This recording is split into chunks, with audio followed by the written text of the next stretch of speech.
what are some of the challenges that faces South Africans when it comes to e-commerce? I think a large part of it is still that traditional e-commerce, a large part of it is considered to be luxury spend. So these are sort of goods that you buy when you have extra cash available or when a need is created in that space. I think for a large majority of South Africans, we don't have that amount of expendable cash lying around that you would have in Europe or in other places. So I think one of the challenges is still, how does e-commerce work to buy essential goods and services? How do you use e-commerce to buy your groceries or pay your insurance or do all of those less flashy things, but the bulk of what we're spending our money on? And I think finding a model where that makes sense is still hard, because everyone wants to build an app, and that's great, but at the end of the day, it is about the business model behind it. It is about, can you build a sustainable business in this space, not just clone something that's happening somewhere else. Yeah. It's interesting you said everyone wants to build an app, and that's great. How do you build an app that's going to stand out in a sea of are seemingly good apps? Well, I think Cobus nailed it by saying the app has to solve some real world problem, right? Yesterday I spent some time listening to the guys from ecommerce Push, and the beauty of it is that, like, all of the conversations I hear on social media is always like laughing about their name and like people saying what the branding of it was and all that. But what they actually did is they just had a really immediate social response to a problem in society where people are desperate to know if they're going to lose electricity for a few hours. So a push notification is absolutely immediate. It also it's physical, so you feel your phone poking you in the pocket, and wow, that's the thing that's solving a problem, and that's why so many people installed their app and used it. And I think that counts the same for any app that's successful. Is the business model behind it needs to be really useful in real life, and not just I don't know, some random collection of a collage of items that you saw on a Silicon Valley website. Yeah, I think the local relevancy there is key. I think cloning international products is less appealing just because those products are directly accessible. You can go on Amazon right here. So the question is, if you can do that, what differentiates you? Yes. What makes you more local or better or more relevant? And if you haven't got that edge, I suspect it's really, really hard. Yeah. Who are you guys currently looking at? Who's disrupting the market right now when we're looking at apps and e-commerce?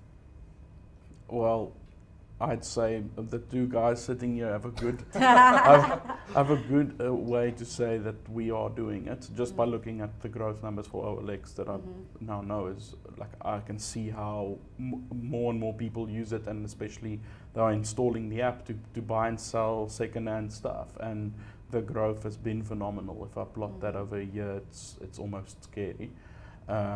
Just because of the amount of extra infrastructure that you then have to put up to just service people, right?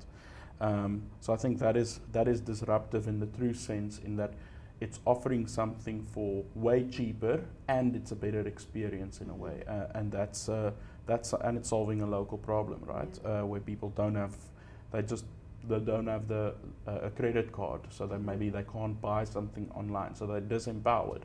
Whereas if you can just connect with someone selling second-hand goods and arrange a meetup point, then you can do a cash transaction, which I think is something that the bulk of the consumer economy in South Africa is still driven by. I think there's also, for me, a lot of stuff happening on the logistics side that are quite exciting. So sure, I mean, payments is a part of it. That's my life. But I think even on just getting the goods into your hands, there are a lot of people doing innovative stuff. So whether it's Mr. Delivery or Pickup or One Drop or one of these sort of local loop delivery companies that says you don't have to wait 5 days to get that package that you ordered. You can maybe get it later today or tomorrow. And I think that makes a very big difference. It gives people who are busier than ever, but who perhaps now are willing to say, look, instead of me driving to the shopping mall after work or taking a bus to go there, it really is just drop off the package at my office later today, and that's more convenient. And I think those are the kind of ways we can differentiate ourselves. So I think perhaps the disruption there is in the entire consumer experience. It's in, how do you buy things? Is it about going to a physical location? If you go there, I mean, what we're seeing a lot is showrooming. So people would go to a shop to go check out the item physically, but then still order it online. And that, I suspect, for physical retailers are a large challenge. Or is a large challenge. And I think those kind of behavior shifts are really exciting, because it means If you're living in a rural area somewhere, you now suddenly have access to everything. You don't have to once every 3 months drive to a big city to go get it. It's at your fingertips on your phone whenever you want it, and that excites me. Did you think you mentioned one drop and pickup? I think at face value, a lot of people think they offer the same kind of service. Now I want to talk about SnapScan. Does it worry you when you see other payment apps popping up and other solutions, maybe people trying to copy you? How do you stay ahead of that?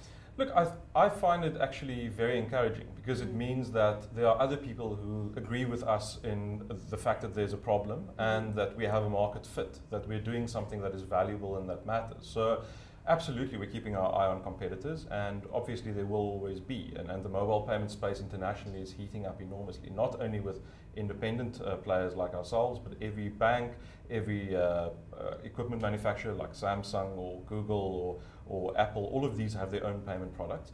And I think the entire mobile payment space is still one that we're trying to figure out and understand who are the players and how do all of these things fit together. For us, it's very simple. It's about understanding what the merchant requirements are. How can I make a shop work better? And it is an understanding the consumer, the customer, saying, you know what, how do you want to pay for things? And we believe that so long as we are really adding value to those, competition is a healthy thing. We just want to be better. Now, what do both of you predict is going to happen in the mobile payments space? Are we all heading towards e-wallets? I mean, look, I don't know if wallets, I think wallets are a more complicated question in South Africa, and a lot of it has to do with regulation and the way the industry is structured and so on. But I think that if you ask the average person to think sort of 10 years ahead, it seems pretty likely you're going to be buying for things using your phone. Whether you'll use SnapScan for that, I'm not sure. I hope so, and we're certainly going to try and make that work. But if not us, I suspect somebody else is going to allow you to do all those payment transactions in the same way that you today do a lot of other things using your phone. Your phone becomes an extension of yourself. And so what we're saying is we're not trying to replace credit cards at all. What we're trying to do is really say cash is a very inconvenient thing. And for many merchants out there, hundreds of thousands of merchants, that's currently the only mechanism that works for them. Or it's one of the key mechanisms that they use to accept payments. And perhaps there's a better way to do that. Perhaps there's a way to cheaply, safely, and conveniently do those payments. And that's what we're trying to achieve. Yeah, and I find it a bit weird, like if you zoom out and think that we're all carrying a piece of plastic with 16 digits on it every day just in our pockets as a way to pay for things. It seems kind of unreal and when you put it that way, it does seem really weird. Exactly. So especially if you're already carrying a computer that is twice or 3 or 10 times even as fast as something that was available 10 years ago, and that computer is in your pocket and has much more secure ways of doing transactions than having a physical object that you can lose, and also then that's tied to all of your credit records. Like for me, that just doesn't make sense.